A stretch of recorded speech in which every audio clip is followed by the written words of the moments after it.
Hey, this is Russell, and I work at the video store, the place that we can all go to every week when it's movie night. On days like today, when the store is quiet, I get to watch movies and series and talk about them with my friends that work here. All right, let's do it. Let's open up the shop. Did you see that thing yesterday on the TV? It was ready, interesting!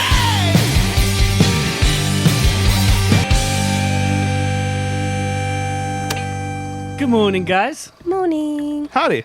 How are you guys doing? Good. How are you? I'm very good. Thank you for asking. Why so good? I'm not as sick as I was last week. Oh, cool. Nice. Coming back from Europe had me a bit fluey, but I feel a lot better. I got some good rest. Welcome to the video store. Thank you for wandering into our beautiful video store. We've got ourselves a Marigold here today. Hello. We're not working at the video store. You are a tattoo artist Yes, I am. and an artist in your own right. Yes. We've got Cole with us today. Hey, How are you, bud? I'm fine, dude. Just fine. Yeah, I'm okay. It's winter's over. I'm not happy about it. You're not happy about it. Interesting. No, I'm like the fucking only South African in the world apparently that doesn't like summer. You and me, bud. Oh, I love you. don't like summer, but I got very over this winter. Oh, really? Yeah. It was inconsistent, man. That's the thing I hated about it. It's like hot, cold, hot, cold. I Yeah. recently moved to London and there's just no insulation in the buildings. Oh, no. When they're And- old, they're cold. It's so cold. It's like 10 times colder than outside. So Yeah. I'm just like, I feel you. could do some warmth. Yeah. There were a couple of mornings this winter where I walked into 44 Stanley and Yeah. they got a couple of wind passages Yes. in the early mornings. And They there were a do, few yeah. times where I was like, I'm 38. How do I fuck this up?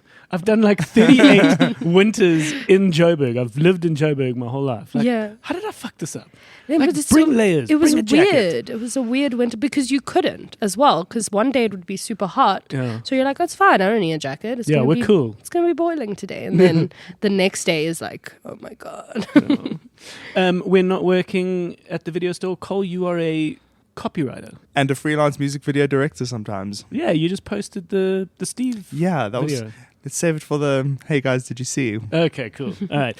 And my name is Russell, and we're not working at the video store. I own the Bioscope, which is an independent cinema here in Johannesburg. And this is our clerks chat. So this is the three of us behind the counter talking about all the movies and the series that we're watching. Left alone. No one bothers us early in the morning. So it's lovely to chat with you guys. All right, we're going to kick things off with a little round of, hey, did you guys see? Cool. Do you want to kick it off, Cole? I'll kick it off. Hey, did you guys see that two video store regulars, what do you call them, loyal customers, Yeah. and two video store clerks released a music video this week? And Lovely. Tell us all about it. so 2 years ago, October 2022, we shot a music video for Steve Ulo. Okay, shout out to And- Steve, who's been on the show. That's what we mean. Yes. Yeah. And cinematographer Gavin Pincus. Who's also been on the show. Okay, magic. Okay. Yeah, and Steve had a single called We're All Right. And what he did after that was he basically designed this huge campaign around TikTok that's done very well for him, and decided that the music video that we finished editing at the start of 2023 was going to be his final single, which was this weekend. So we waited like a year and a half to release our music video, which was kind of annoying. But now that it's out, it's cool to show the world what we did. The final single of an album? Not, Yes. Not his final single. Ever. No, No, final okay. single of an album. Okay. Yeah. Yeah, because that's a long time to wait. It is a long time to wait, but it's been a good release strategy for him, from Yeah. what I know. Do you remember when Short Straw did that really dumb thing? It was a good idea at the time, which was that we were going to release one song a month Yeah. Yeah. for a year. Yes. And we went into that year with about 6 songs already done. So we're like, we're cool. We're like halfway there. We'll be fine. Yeah. But then we realized, probably similar to Steve, that there's 1 or 2 songs that we want to strategically put at like the end or the last Yeah. song. So we were sitting with material that we could have released, but then we didn't have something in 1 or 2 months. And we like wrote, recorded, put out. Wasn't there some drama that happened? No, with the art. Oh shit! Yeah. Let's talk about it. No. That was very interesting. It's that much drama. No, there was one. So what we did. The point was to give each song its time. Yeah. So and that was the failing of the project, because one or two songs need more time if they're going to be your singles. They've got to like live for longer. You can't like a month later go, here's a new one. Yeah. So it makes sense that you identify a few songs and push them as singles, and then of course some get lost. But we were trying to give each song its time. Yeah. And so each song had a music video, and each song had an artwork that was done by a different artist. Yeah. And then the whole idea was that all these people were collaborating on, be it like the choreographer of the music video or the guy who shot the video. It's a lot of work. Yeah, the whole idea was that they were all Yeah. part of this collective. Yeah. And so we were then going to try and amplify and push this collective. And the whole concept album was called Those Meddling Kids. Yeah. So all these people were meddling kids. But yeah, one of the artists submitted an artwork that we loved, and then we discovered through the internet that it was very much a copy. Yeah. It was like a sort of a very, very similar to someone else's work. Yeah. And we, of course, didn't know until we saw the original, and we're like, oh, God, this is, it's a very different work, but it was very much taken from this other person's work. Yeah. And we met this absolute stranger through the internet and was like, we're so sorry. Can we use your artwork? Yes. How do we make this right? Yeah. Can we use yours? And so it actually had this kind of happy ending. Yeah. You did end up using. Where we did end up using the original her original artwork. That's awesome. But the best part about this whole story is that it made like the newspaper. It did, yeah. That's how I know of this. That's why I was like, hey. But the best part is that the article itself was on sort of page 3 or 4 of the Times.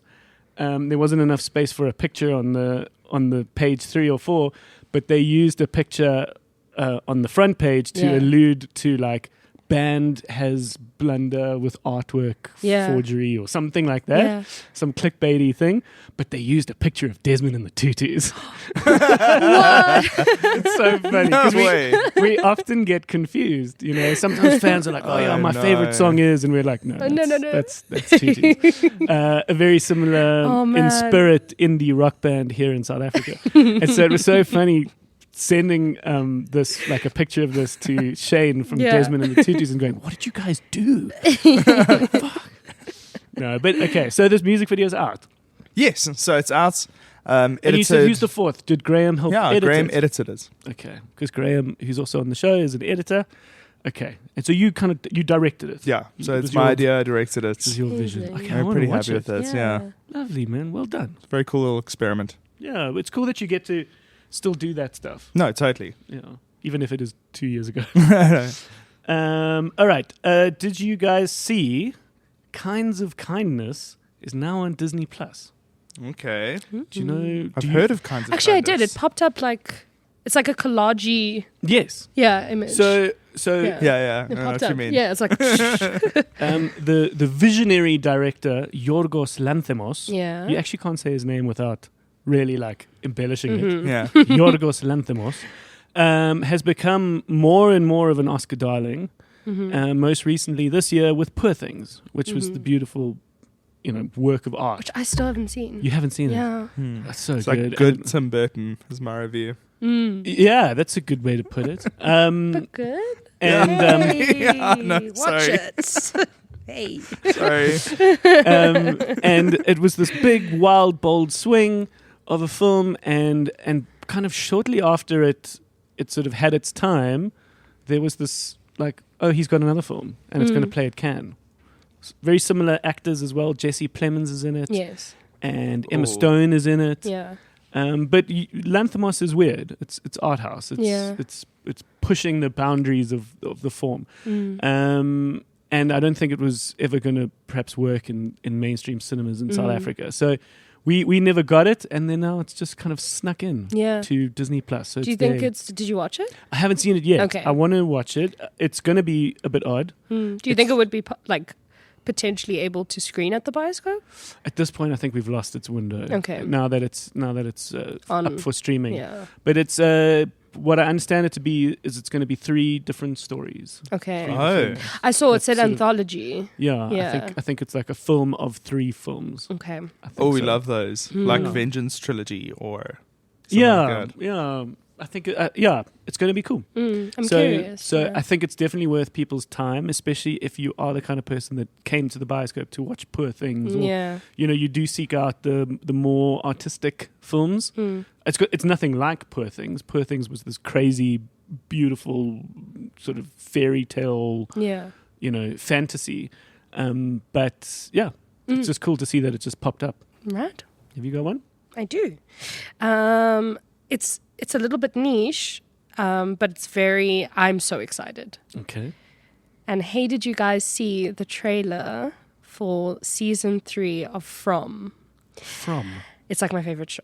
It's Okay. literally my favorite show. No, it is I don't know anything so about it. good. I think I have spoken about it on the podcast before, but it is one of the scariest shows I've ever seen. Okay. Oh, hectic. It is. You tend to seek out the scary. I like spookies, but good spooky, And I started watching this last year, and I think I did speak about the podcast, but the basic is a family is in an RV. They're taking a road trip or whatever, and they turn around the corner and they see a tree.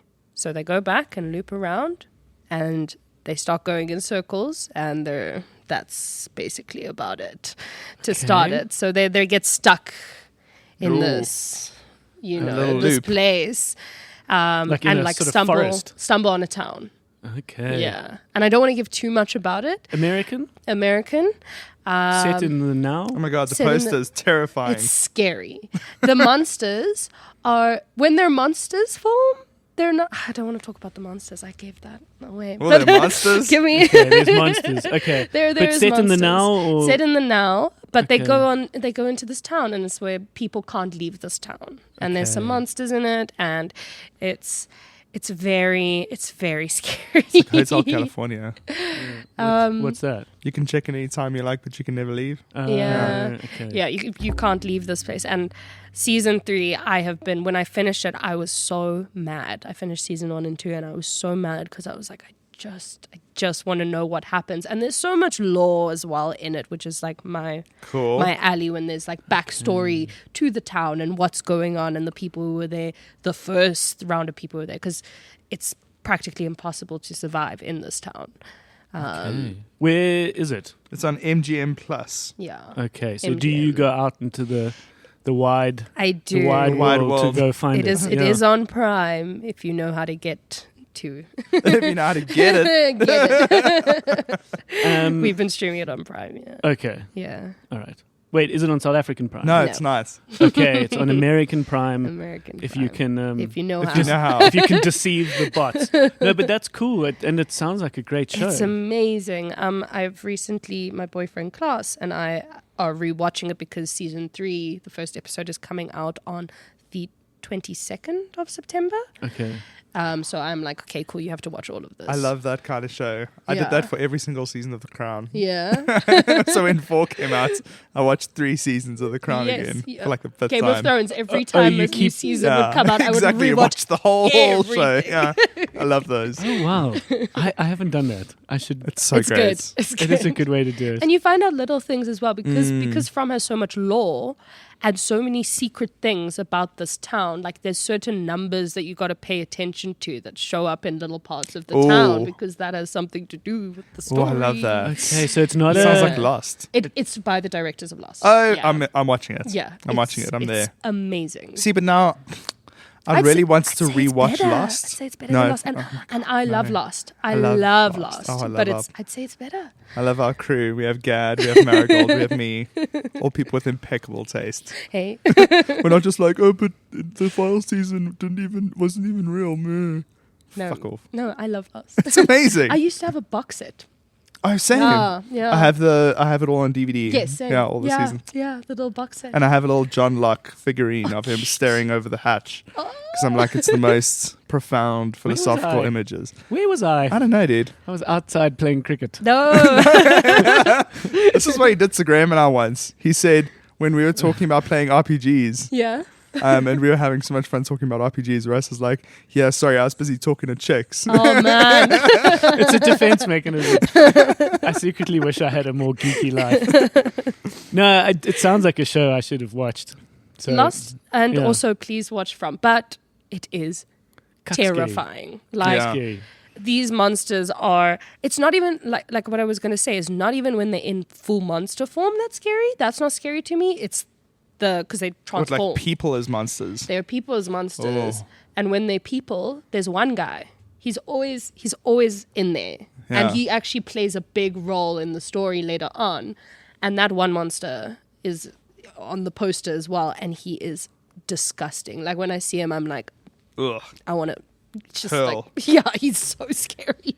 Jesus. Okay. Sleepless nights afterwards. Yeah, I was about to say, this isn't a fall asleep show. This No, is the it's opposite. not. This is the keep you up. I had all night many show. Stay up nights late. of staying up because I couldn't sleep. I was so anxious. Like, Oh, and it's wow. the lead actor is the guy from Lost. yeah. Okay, Harold Perrineau, It's also got there's who played Link in The Matrix Reloaded, and if anyone doesn't know. Yeah? Oh, okay. Yeah. He Yeah. was that boy's father in Lost. yes, and remember his name. Mercutio in Romeo plus Juliet. Yes. Yeah. Oh, the Baz Luhrmann one. Yeah. Yeah, he was great. Is so good in that.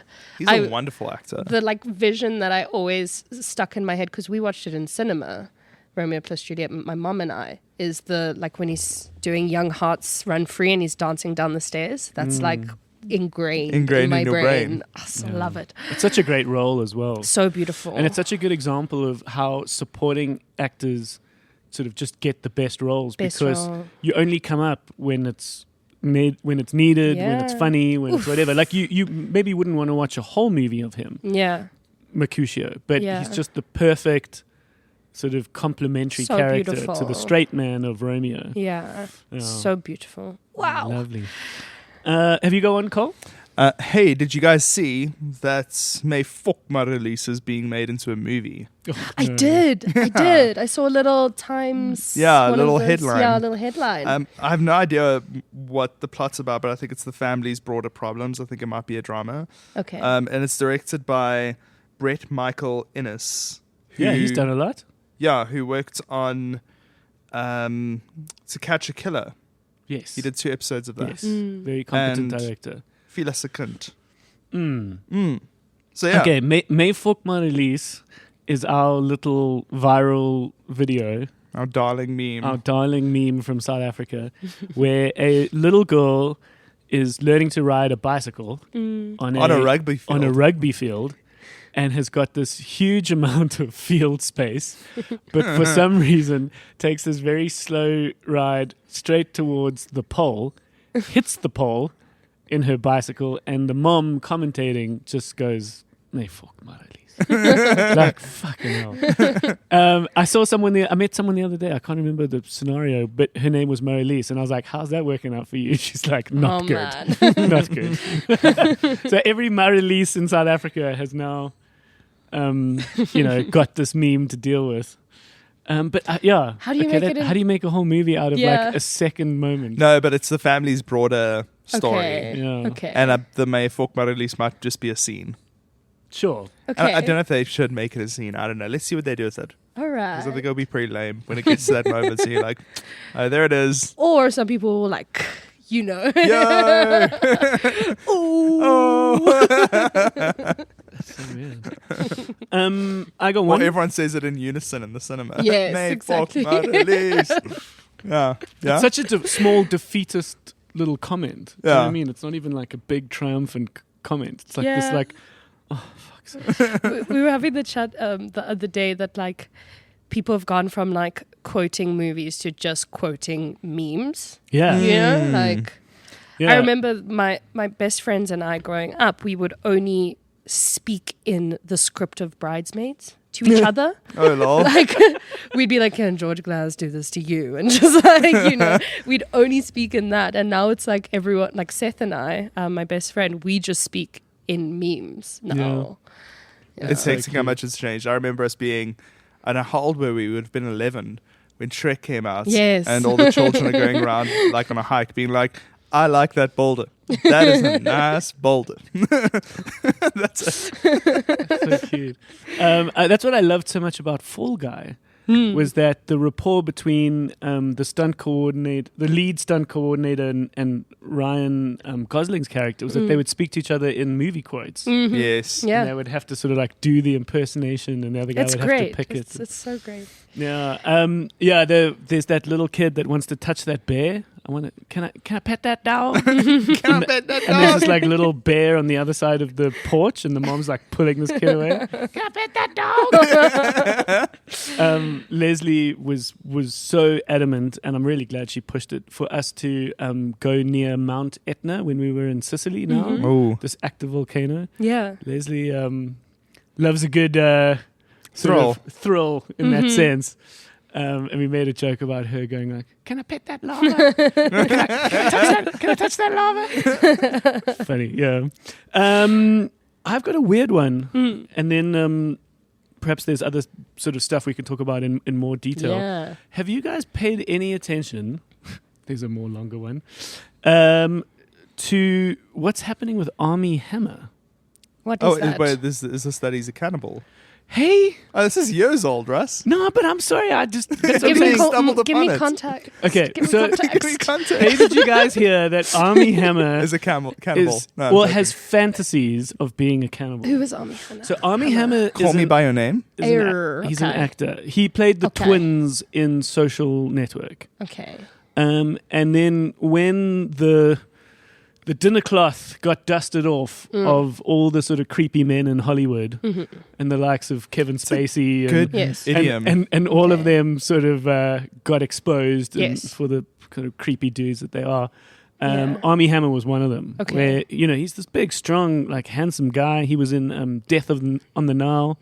So Call Me By My Names, is he the... He's Older the guy. object of affection. he Yeah, is. Okay. he's the older That's dude. interesting because Timothy Oliver. He's Oliver. Chalamet was in a cannibal movie. Yes. Yeah. Which one is that? Bones and all. Bones, yeah, Bones and Okay. all. And then maybe Cole, you can help piece things together. But when these sort of testimonies came out, and when these sort of weird, creepy moments and interactions with women came out, it was revealed that he has a fantasy about cannibalism, which is wild. It's like, bro, I have a fucking keep that to yourself. Great segue. Because if it's a fantasy, Jesus, keep that to Yeah, yourself. If it's yeah. real, I mean, oh my God, this guy should be charged. Yeah. But don't lean into that, because that, will certainly not get you any more work. Not that he deserves it, but okay. So I'm a bit late to the party in that. Yeah, so basically there were some screenshots of chats that he'd had with fans or young women. And then within that there are these suggestions of, like, the dirty talk. Yeah, he That said- dirty talk contains Okay. mentions of eating and Yeah. things. I just watched a cannibal series. Okay, cool. Is this your segue? Because It's my let's do segue, it. yeah. Yeah. On Prime, called The Horror of Dolores Roach, which I found out was a play as well. Okay. That they've turned, and it's kind of like a modern day Sweeney Todd. And it's got a Latina cast, which is really awesome, and they go a lot about their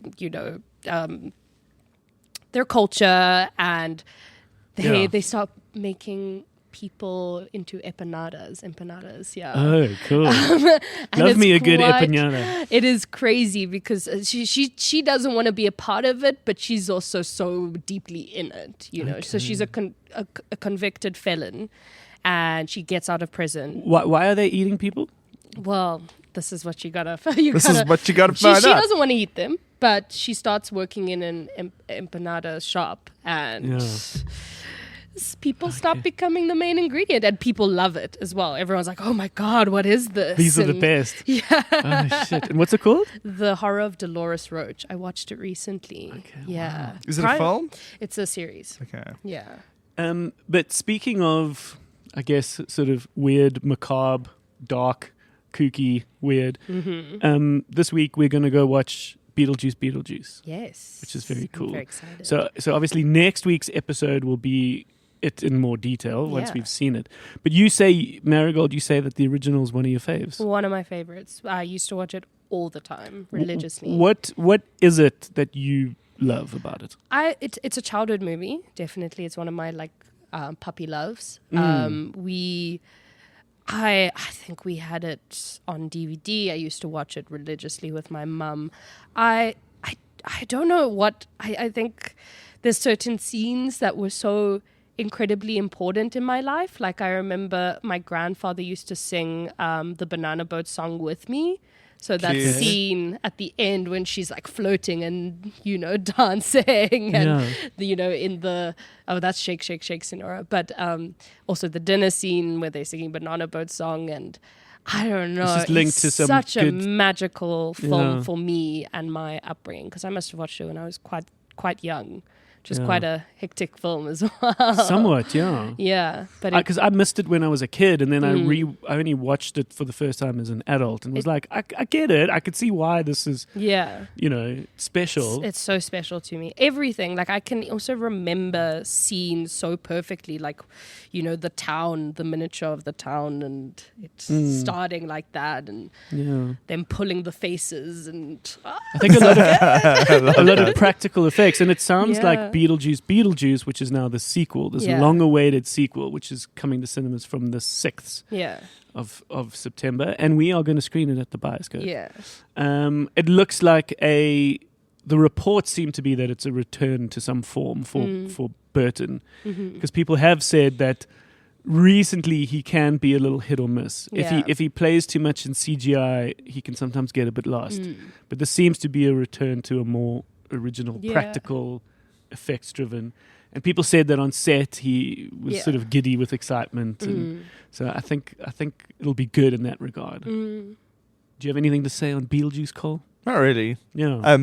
I mean, I didn't watch it when I was a kid, probably because it was evil. yeah. I wasn't allowed to watch it. Yeah. Cole was Yeah. a good Christian boy. Yeah. I mean, like something like that. My So mom showed me weird stuff. That's like cool, going though. back to like what I watched as a child. I was like, okay, well, And that was Mom's Yeah. doing, huh? Mom, yeah, like Rocky Horror when I was like 3. thanks. But I always had to cover my eyes when Eddie gets Yeah. chopped up. My mom would be like, "It's tomato sauce, I swear." I wonder why Alec Baldwin's not in the sequel. I could maybe tell you Do you think it's because of that? because of the Rust stuff. No, I don't think it's because of What is that. this? So Alec Baldwin obviously was in the original. Yeah. Now in the second. I think Unlike it starts with his funeral, basically, based in the trailer. Starts with his character's there funeral. is a funeral. Okay. Because Moira's in Yes. her mourning clothes. Well, Alec Baldwin's currently in a little bit of a sort of PR turmoil because he was on set of a movie many years ago called Rust, where they didn't handle the gun properly, the props gun. The armorer didn't. The armorer didn't they didn't cover all the protocols of this movie gun, and it involved Alec Baldwin literally shooting a cinematographer and the cinematographer dying. Oh my god. And Young, so like 20-something There's been woman. a court case for the last few years about how guilty he is, because Yeah. it's not just the fact that he was if he was just the actor, yeah. I think it can be quite simple. It's like, I got handed this gun, I shot it. Yes. But he was a producer, so I think he's Okay. more liable than just an That's actor. so crazy.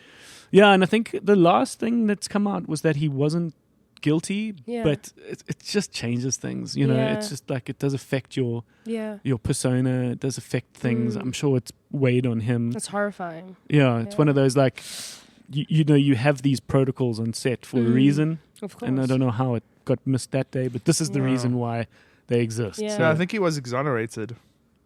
yeah, that's what I mean. Sorry, exonerated. Yeah. Interesting. Wild. Speaking of maybe the last thing to mention on sort of creepy, weird stuff. I got so much. Oh, you got more. Okay, so that'll never end. That's fine. It's me. Last week, I had the opportunity to go to a junket for one of the big distributors of South Africa. I spoke about this about 2 weeks ago when it was another distributor.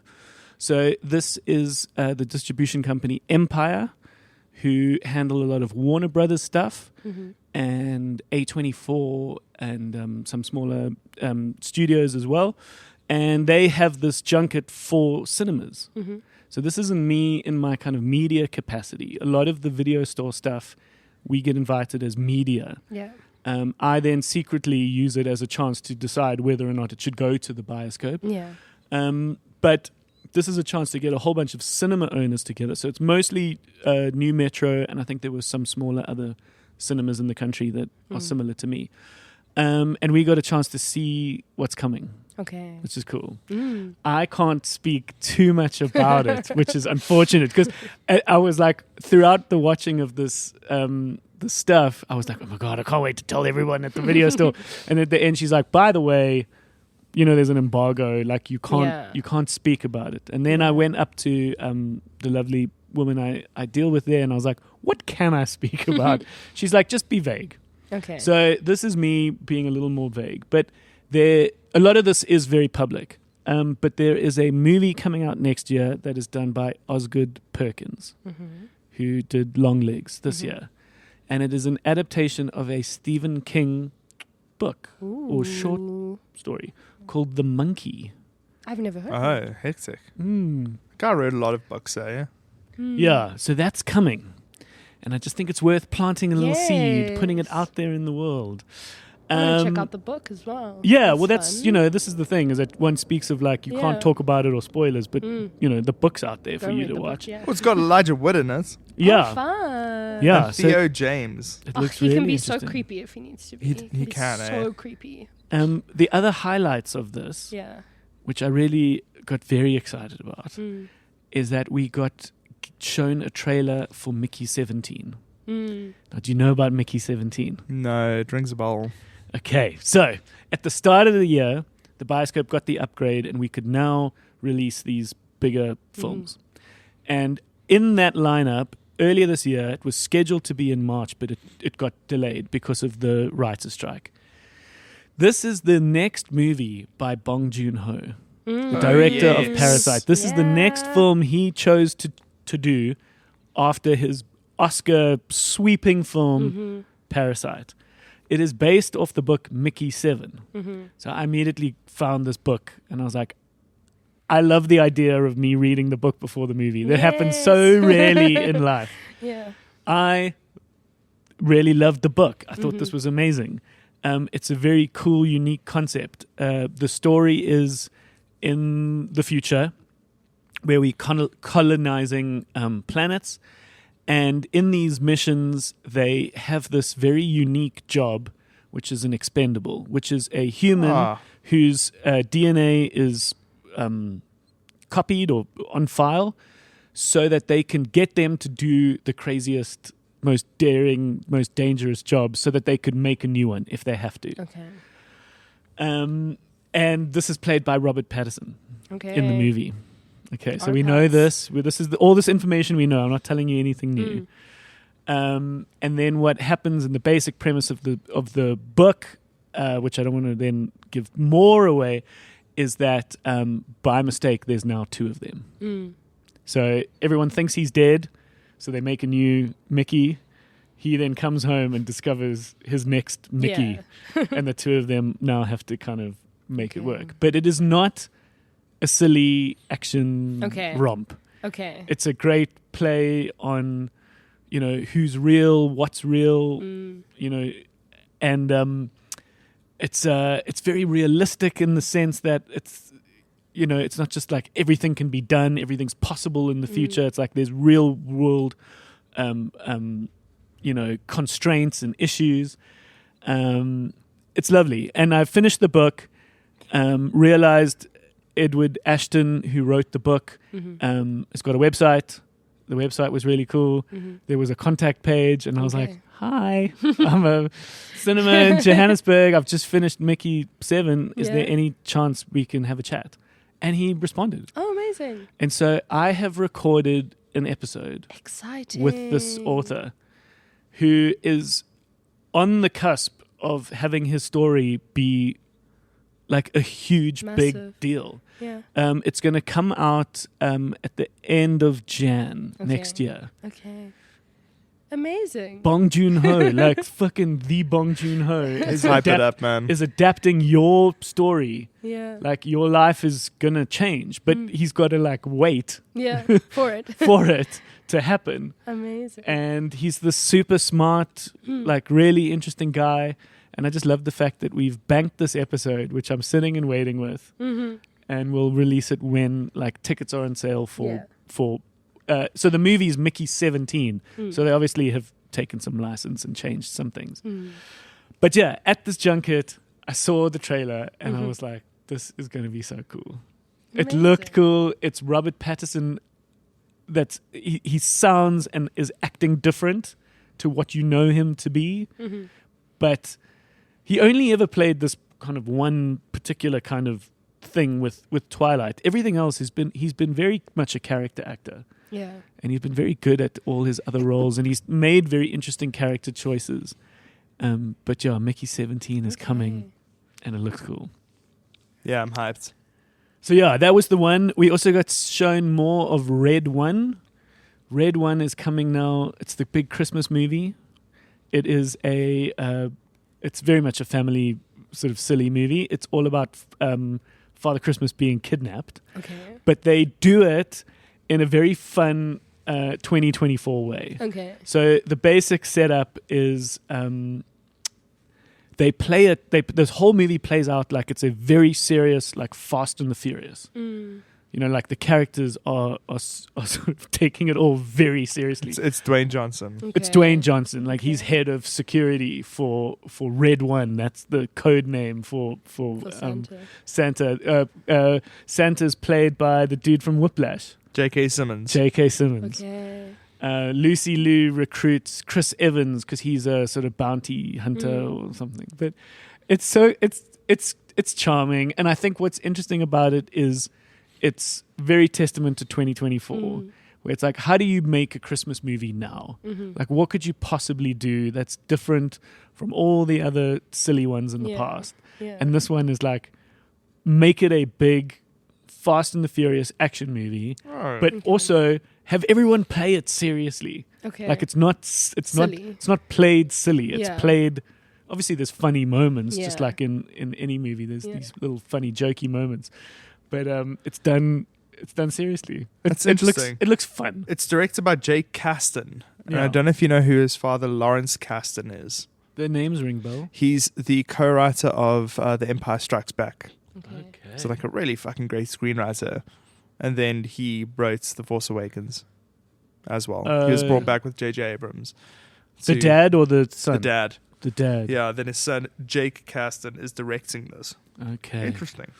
Then the other one that is worth mentioning now is something I've seen in this release schedule. It's coming at the end of the year, which is a Lord of the Rings movie.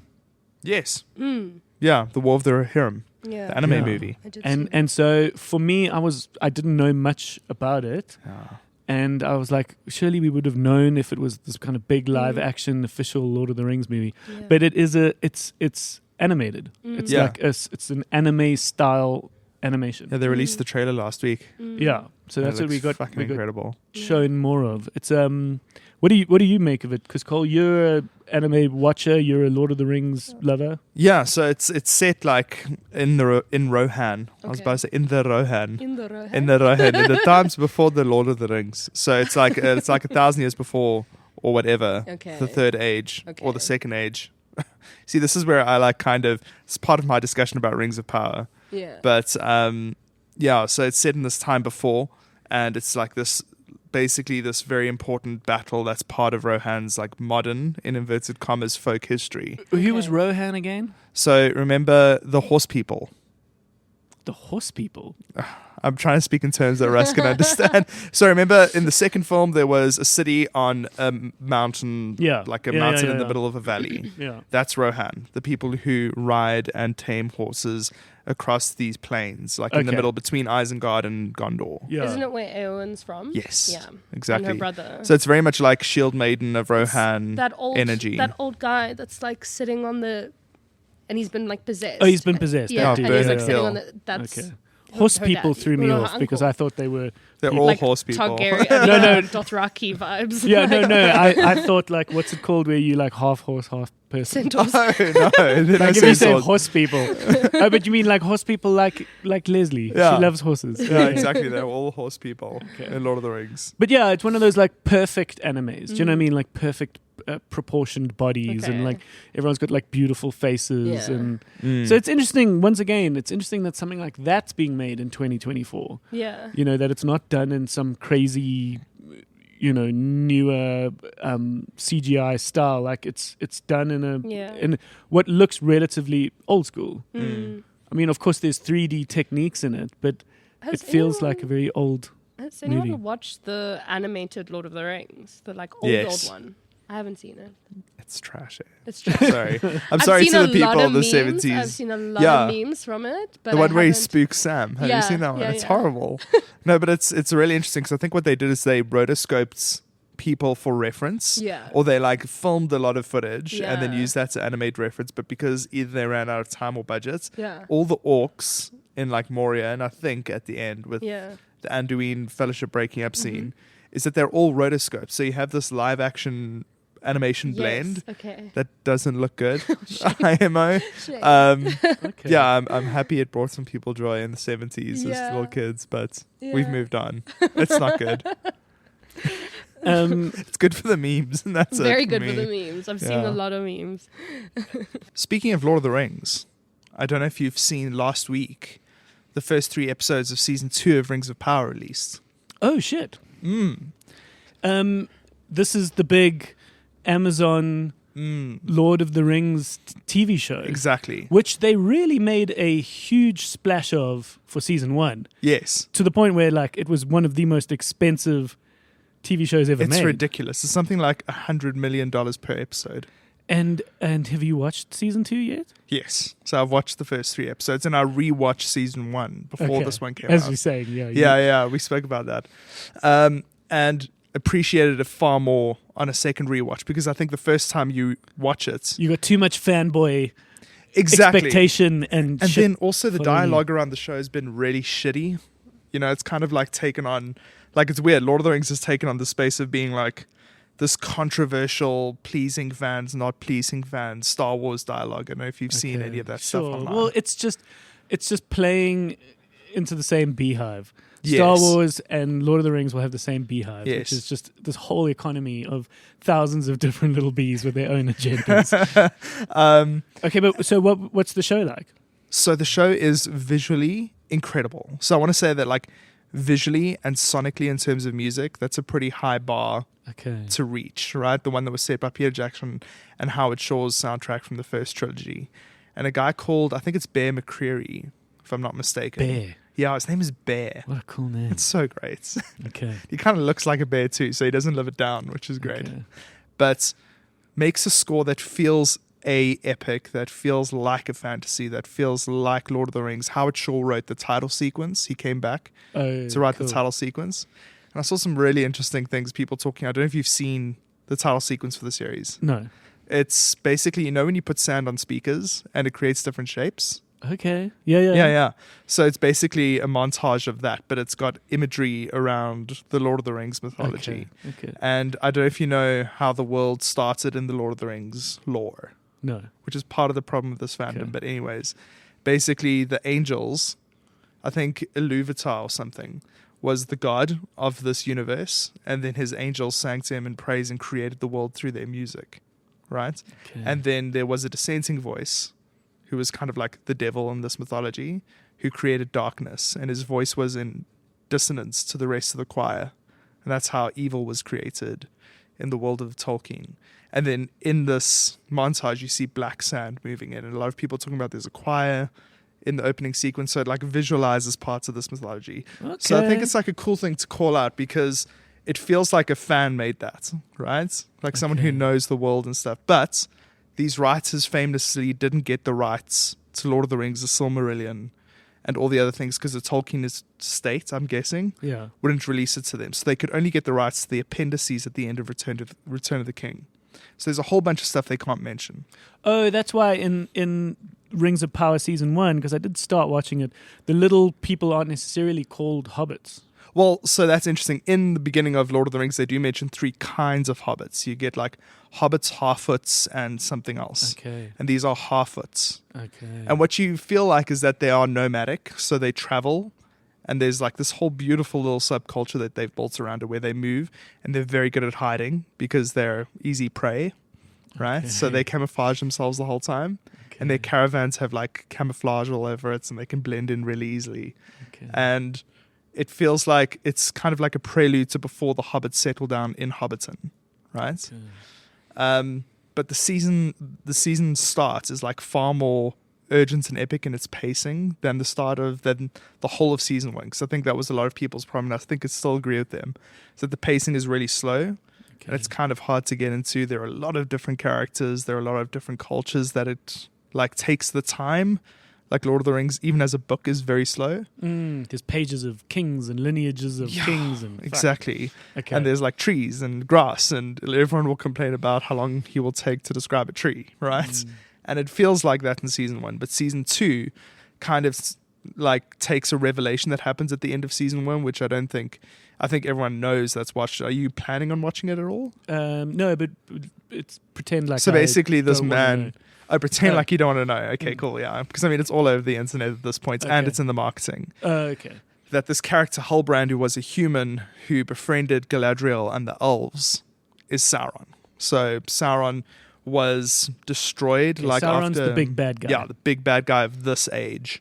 Okay. And now it's basically the story around how the 3 rings for the elves, the 7 rings for the dwarves, the 9 rings for men were created because Sauron manipulated an elven smith into creating these rings and put his magic of control over those rings. So if you remember anything from the movies, that was quite loose, right? You're kind of like, how did he do that? How did he control them? Did he control what they thought? Or how did he manipulate people and then create one ring to rule them all, kind of thing? Okay.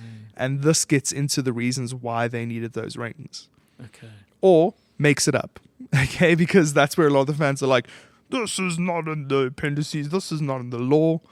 And I'm kind of disheartened by it all, because even like people have been getting into this really cool discourse online where they're talking about stories and how, especially mythologies, how they're passed down from like generation to generation. And he talks about everything except the Lord of the Rings, Tolkien.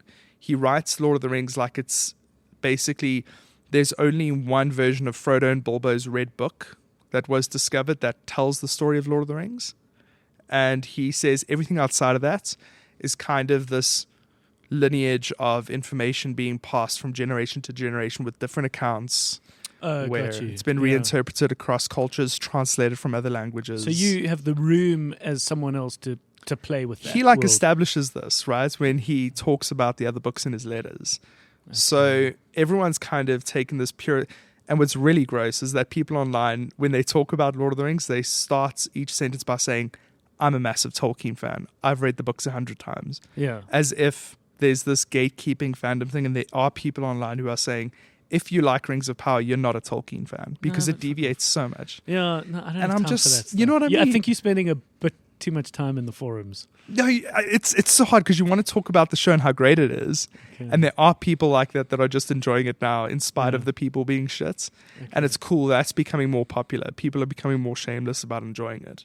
Yeah. Because there is this weird culture of gatekeeping. So firmly in that camp. You know what I mean? And it's like there's a moment when an eagle appears in these first 3 episodes, one of the great eagles, to like coronate or to not coronate, to like give its support or verification as an omen to the new ruler of Numenor, which is Aragorn is descended from. So it like gets into nerdy waters. Sorry. No. Drowning in the nerdy waters. Yeah.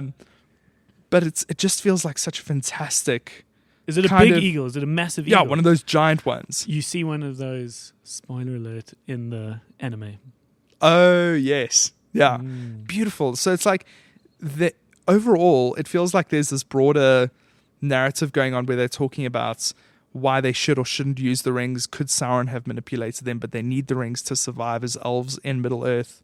The dwarves' minds are being destroyed. They need the power of the rings to sustain their minds, etc., etc. Okay. And there's this like kind of love for it. But then on a character level, it gets into the king of the Dwarven Kingdom not talking to his son because they're both stubborn as fuck. And they have this huge issue and they don't want to talk to each other because they're like, he's wrong, I'm wrong. And it gets into this like interpersonal space, which is like really good writing. It's like amazing character-driven writing throughout, Okay. you know? So it's a lot of fun, and I think it's very well written and it's beautiful. I mean, like when you talk about $100 million per episode, Yeah, it shows. it shows. Like Okay. the CGI is like breathtaking. And this is over on Amazon. Yes. Okay, And there's lovely. like the big thing of this season that we're going to see in the next couple of episodes, because apparently it's revealed in this season, is there's a character that falls from the sky in a comet who's kind of a wizard. It's established at the end he's one of the wizards. And everyone's like, is it Gandalf or Saruman? Because he's a friend with the hobbits or the Harfoots. Okay. But it could be revealed that it's actually the bad guy. Like the bad one. Well, not the bad one. He's not a bad one yet. Okay. But it's, Saruman the White. So there's like a lot of mystery to be had. And it's so Cool. engaging, dude. Watch it. It's like nerdy, but it's fucking fun. Can we talk about some new television that's out? Yes. Yeah. Okay. Please. I want to mention that Only Murders in the Building Season I four. saw that. Yeah. has now come out. We've got one episode so far, which is delightful. I Okay. think it's got such a good place in the world, Okay. which is this more like nostalgic old school comedy Yeah. because of Steve Martin and Yes. Martin Short. And we've got Selena Gomez, who brings a little bit more of a young energy into this kind of quite old sort of whodunit narrative. Okay. And now in season 4, we get the sense that their podcast is now going to be made into a movie or like a bigger production, could be a TV show. So they now are in Hollywood, but there is another murder, which we knew about at the end of season 3. So, Isn't that the premise? Isn't there like a murder every Yeah. single season? Okay. yeah, and they usually Okay. and they have all taken place in the building that they Okay. live in New York. So these people have been making this true crime podcast as they then solve the crime. These People are playing with podcasts a lot lately. A lot. yeah, and so these murder mysteries have fallen into the laps of these 3 unlikely friends, and it's just a great, fun whodunit comedy, Yeah. and it's cool that they've got one more, and so season 4 is coming out. Okay. Yeah, so that's worth a mention. Then we started watching KAOS. Haven't. Don't know Okay, about it. KAOS with a K. Okay. It is a new big ass Netflix show. Okay. And Big ass Netflix Big show. ass, no, That's like- the genre. yeah, Big no, ass. it's huge. It is the world of Greek mythology Okay. in a modern setting. Okay. So it's like modern day Crete. So like American Gods kind of. Somewhat, yeah. So Jeff Goldblum plays Zeus, who's up on Mount Olympus, down on the ground in sort of everyday, sort of metropolitan Crete. We've got characters who are all sort of figures of famous Greek mythology. So our main characters that we are introduced in episode 1 is Orpheus, who is in Greek mythology a musician or a poet. So he plays this kind of like pop star, almost like this kind of Chris Martin-esque, very Hello. famous pop star. Eurydice is his girlfriend or wife, who dies in the first episode, and it's all about him going down into the underworld. But it's played in a sort of fun... It reminds me a little bit of The Good Place. Did you ever watch the Kristen Bell TV show, The Good Yeah. Place? Yeah, so I think fantastic. Where they're in this like alternative heaven or hell, Yes, and you yes, don't know... yes. But you know, that someone snaps their fingers Yeah. and things swap or Yeah, change, or yeah. you know, so it's got this kind of I fun, remember that, fantastical element to it. It's got this kind of boys-like element, The Boys. Yeah. You know, where there's this idea of like gods and are the gods real, and how this world is a little different because it's as if we're sort of still believing in the Greek gods. There's no kind of Christian or Muslim world, so it's like a sort of a different version of our reality. And so far, so good. Okay. Yeah. Interesting. I'm in. Isn't the whole premise that's because in the trailer I shared it on the Discord channel.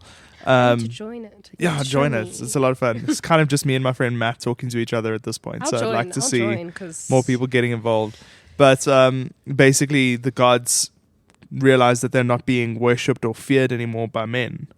Yeah. So Jeff Goldblum, who's Zeus, who's the god of all the gods, feels like a prophecy is about to happen, and that everything is kind of unraveling, and there's a big ceremony that would normally have honored him, but it's now it got turned into a protest that said like "fuck the gods." Hectic. And so now he thinks, what must he do to get them to believe in him again? And so he thinks he's got to bring sort of turmoil, there's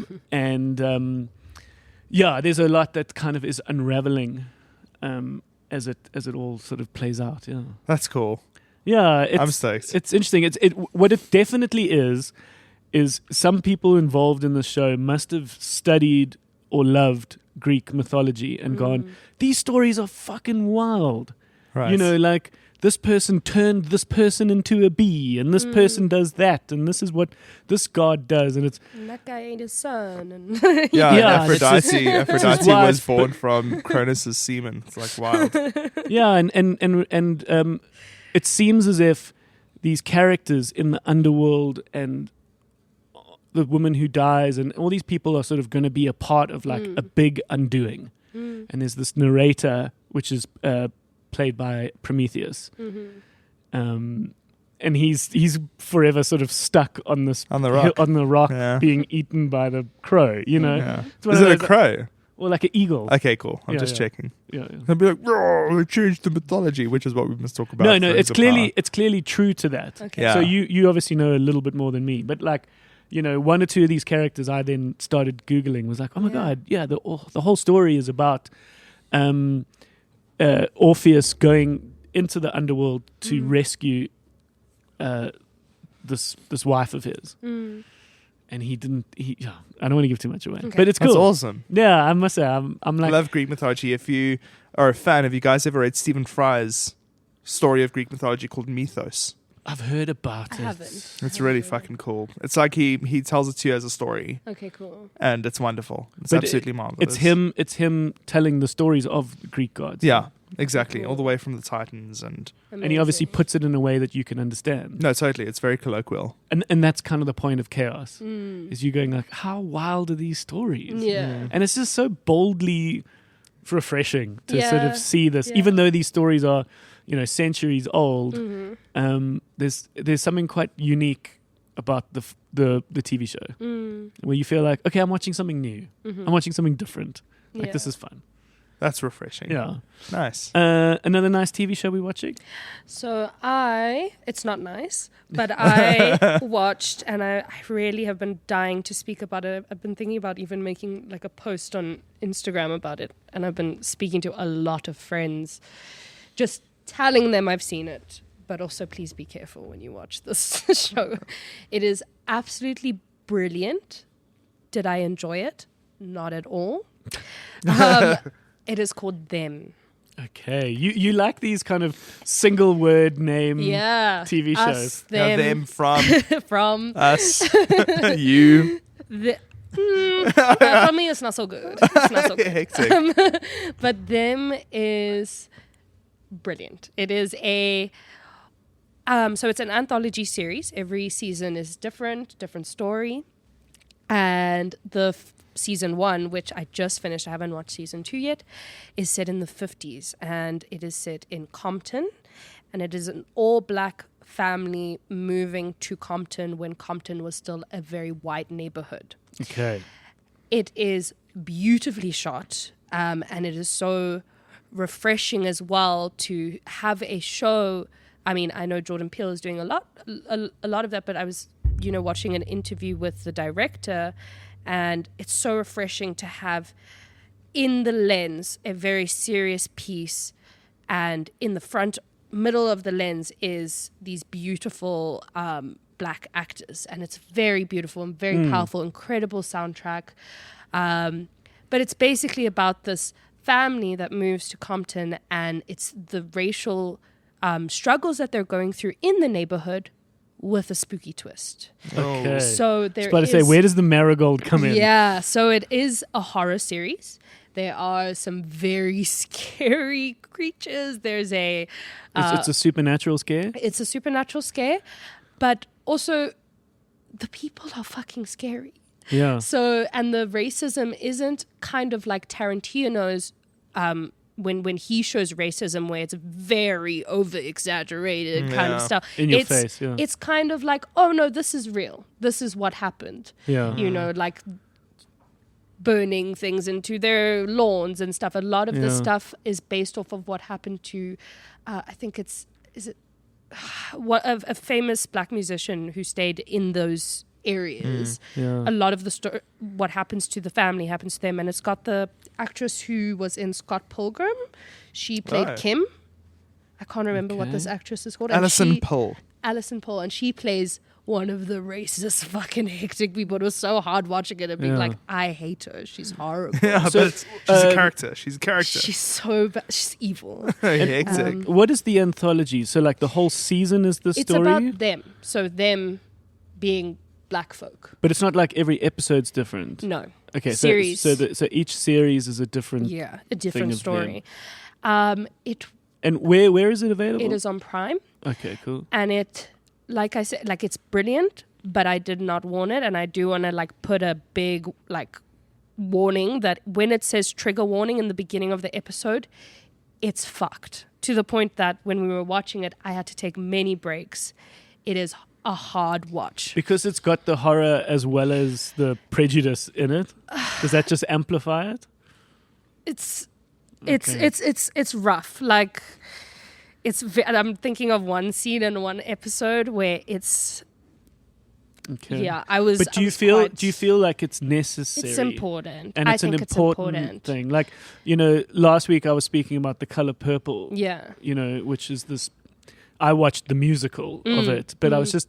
One thing I sort of wished to stress was like it felt like it was in a very important film that needed to be made by people for themselves, for the story, for the... I think also if you are like into American Horror Story, it does have that kind of feeling because American Horror Story is also based off of like folklore and things. And so when they start speaking about the history of the certain ghosts and spirits and stuff, it's about a real city, you know. I mean, not a real city, a real town. You know, the origin story. There's all kind of folklore and based off of something. It's not just random, you know, spooky things. It's based off of something, and I think it is a brilliant watch. Also, just like the cinematography is beautiful, beautiful color schemes, beautifully shot. And the acting is phenomenal. The little girl, wow! I was blown away by the acting. It was. So this is them.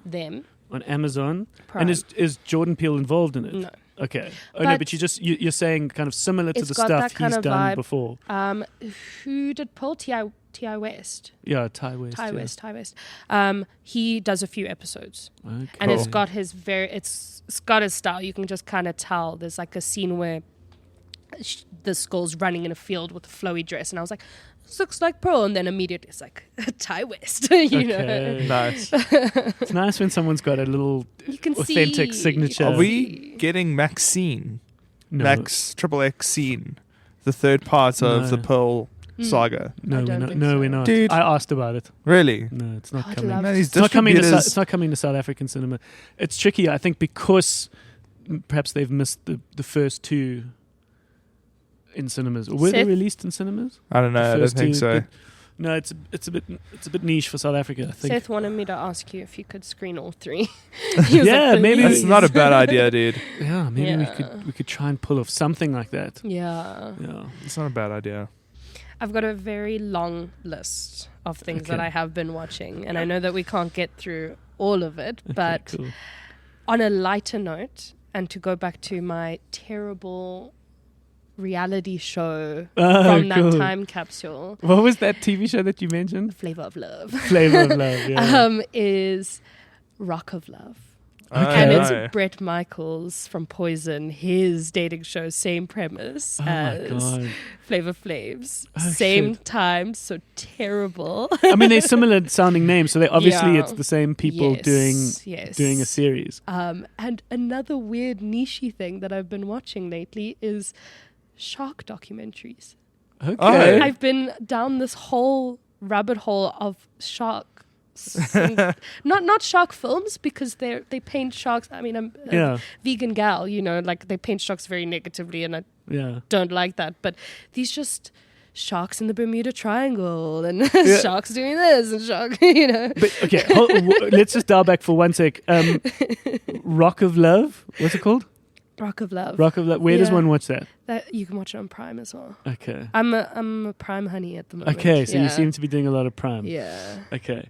And the shark documentaries I've all been watching on Disney Plus because of National Geographic. Yeah. Okay. And it's really wholesome-ish. Yeah. Sharks are quite brutal, but Mm. magical creatures. One of the highlights of my life was scuba diving with ragged-tooth sharks. Amazing.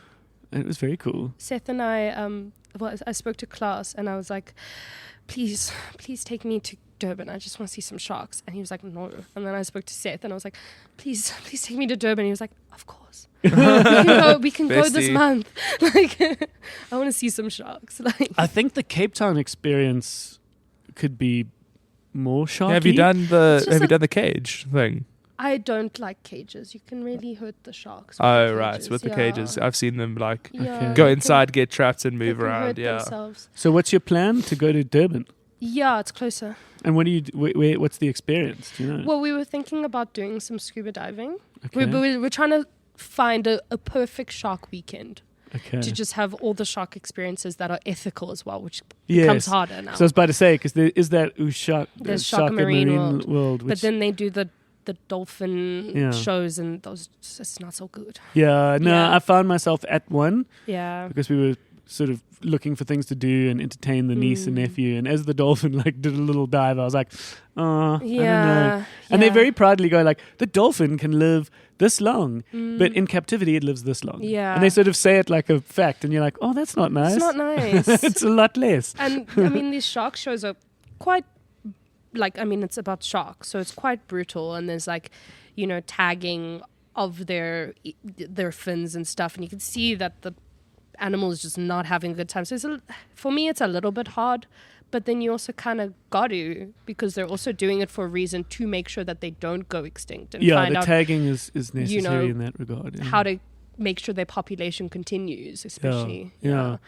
We played a game in Japan called Eat Now, Tell Me What It Is Later, Oh no.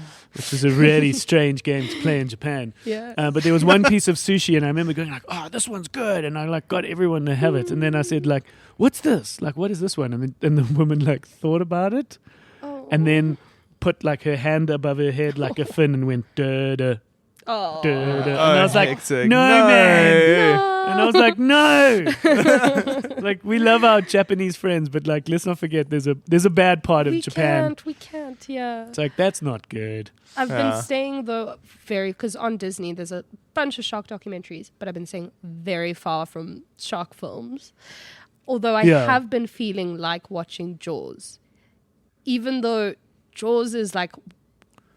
It was so like the outcome of Jaws was so bad. People were just. Oh, it was terrible for killing. sharks. Yeah. Yeah. Yeah. It was like, wow, it caused this huge panic. Yeah, Like and sharks it was like this thing where randos were going into the sea to kill sharks. to kill sharks. Yeah. Yeah, it's really. It's You can not imagine good. one of the sharks being like, "We're fucked now, boys." Yeah, exactly. yeah. And they don't like the thing about sharks is like I'm so sorry. Like I've been obsessed. I've just been spitting shark facts like left, right. I went into the studio and I was like, "Hey, Chris, did you know that a cookie cutter shark?" Like, and he was like. What is the fact? What is the cookie Oh, cutter shark fact? So the cookie cutter shark is a very interesting shark. I've never heard of that kind of Haven't you? shark. It's a very cute name, but Yeah. it basically latches on. It's got like quite a round mouth and leaves this cookie almost. It's like a cylindrical shape. Yeah, Okay, bites. like a cookie. You see them in like Uh, whales and sunfish and You see this like Yeah. perfect circle that it goes and it just takes out a Yeah. circular chunk. And it mostly brutal, hangs dude. out in like trenches and very dark places because it's got really good vision, like underwater, like night vision. So that makes it so much more dangerous that it can just. It's just That's so Yeah. crazy. it's so cool that you've gone down this little niche. I'm obsessed with Little sharks at the wormhole. moment. It's so funny. For me, that's like construction videos. Something about them like just calm me, and like I just find it interesting when it's like big infrastructure projects, and we're Amazing. building this tunnel in It's Norway, great. or It's we like great. building this bridge, and this is what we need to do, and it's like I was like, oh my god, I find it so interesting. Yeah. Lovely, guys. I think that's it for today. I think that's a lovely day. Is there anything else anyone wants to? Thank you, guys. Thank you. That was a lovely day. Marigold, it was lovely to see you again. Likewise. Kolsky, Yeah. always a pleasure. Yeah, dude. See you around. See you around, man. We'll see you guys at Beetlejuice. Yes. Beetlejuice. But yeah, thanks, guys. Thanks for listening. And our home base is thevideostore.co.za, where you can see links to all our different social media. So please chime in. And as Cole mentioned, there is a Discord that we are growing, especially as I learn more about Discord. But yeah, let us know if there's anything that you've watched that we should be chatting about. But yeah, we'll see you again soon. Thank you. Okay, Bye. Bye.